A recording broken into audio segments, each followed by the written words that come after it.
What up, people? This is Weem coming to you from Filter Central. Coming through like a boss. I'm going to share a story with you, something that happened yesterday. Basically, I was out test riding a bike and I got myself into a situation which was so dangerous. Partly my own fault, as well as people around me that were making the situation worse. What I'll do is I'll cut to the video. I'll also, I'm going to switch to my proper mic as I talk over what happened. See you in a bit.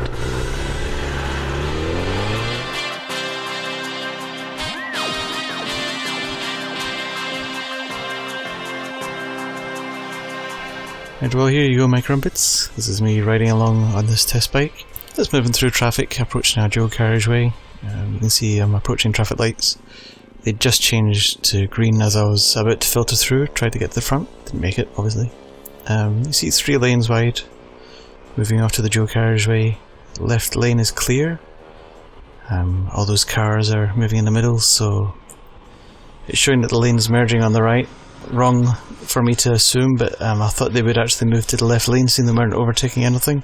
You can see that Golf is merged ahead of the BMW. That slows everyone else down, pushes the BMW back. So where they all bunched up together, I've got nowhere to go. I've got the crash barrier on my right. I'm about 4 or 5 inches off of the white line, and if I skip forward a little bit, you'll actually see that the guy pulls even further forward. I mean, at this point I was concentrating on what I was doing. There was no vlogging happening at this point. If I put my hand down, I would have probably touched the front of his bonnet. He was that close that he was driving alongside me. And so if we go forward a little bit, you see that the BMW panics a bit, goes forward, pushes the Golf forward. I move into the middle of that lane, into the left lane where it's clear, and then I get out of there. And they stay in the outside lane, they don't use that left lane at all. And I'll show you just one more time, start to finish with audio, without any pauses.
Normally that was what I do if somebody was driving too close to me, is I just, turn around, show them the palm of my hand just to say back off a little bit, and they always do, they always just back right off.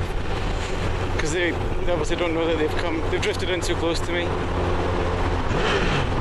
Yeah, I basically put myself into a situation where somebody then started driving aggressively, and to be fair, it was my own fault. I put myself in that situation.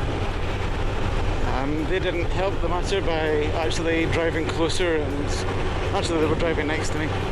And the most important thing really that you can do in any moment like that, when you're in a moment where it's pretty f***ing dodgy, is instead of panicking, you've got to keep a calm head and think about where your exits are. What are your options? In the case of yesterday, all I could do was manage the distance between the BMW in front and myself. Keep an eye on the guy to the left of me to see if he was getting any closer. Was he drifting across? Did it look like he was going to swerve and try and hit me? Basically watching all of those things, trying to modulate my speed just to make sure that if anything was to happen, because I only had about 6 inches to the right of me before I was going to be in the dirt. Basically just keep an eye on everything so that I could react. It no longer became riding defensively. It was purely riding reactively at that point. As soon as the BMW driver saw that this guy was up his arse, not just mine, but also up his, and I was in his right hand mirror, he pulled forward, pushed the Golf in front of him to accelerate a bit, That gave me the gap. I just had to squeeze up the speed a little bit. Once I'd gone far enough, just a quick check. Make sure that I'd cleared those nose, moved to the centre lane, and then that cleared me to get into the inside lane, which I then used to accelerate past all those cars and get into a clear bit of road in front of me. So that's it, really. So the one thing you could probably take from this video, I hope you take from the video anyway, is that you have to keep a clear head when it comes to situations like that. You could wave your arms around and shout at the guy, but by doing that you're turning around. But if you've only got 6 inches of tarmac that you can ride on, then you can't wobble. If I'd panic brakes, then his wing mirror probably would have clipped the handlebars, which would have thrown me into the barrier. If I'd accelerated, well, I couldn't really accelerate because I was right up behind that BMW. But it's just managing a moment. For all you know, if I started shouting at the guy and punched his bonnet, he would have run into me. You know what I mean? So, and the whole rev bomb thing, that's such a bad idea. I don't know how that became like a popular thing. When you're doing a rev bomb, you've got your throttle pinned open and your clutch in, which means you've lost all your forward drive, so you can't accelerate out of a situation. And because your throttle's pinned, you can't reach the brake, so you also can't stop. So you can't stop and you can't go. All you can do is coast down the road making a lot of noise. Oh, no, I forgot about this. Let's turn around. Oh, this gravel can off. I mean, riding in its own nature is inherently a dangerous pastime. I don't need to be contributing to it by putting myself in a stupid place. Oh, someone is being fooled. Anyway, if this even just helps just one person, this video, then Jesus. Then I hope that it's been useful just to see, you know, learn from my mistake, but also hopefully learn from my solution in that keep a calm head, keep control of the bike. So you've got everything you need. If you need it, if you need power, you got power. If you need brakes, you've got brakes. Don't escalate the situation to anything worse than it already is, and it should turn out just fine.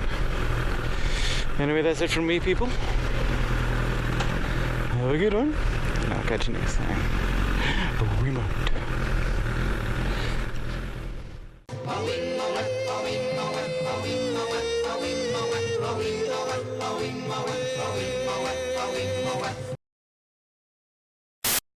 What up, people? This is Weem coming to you from the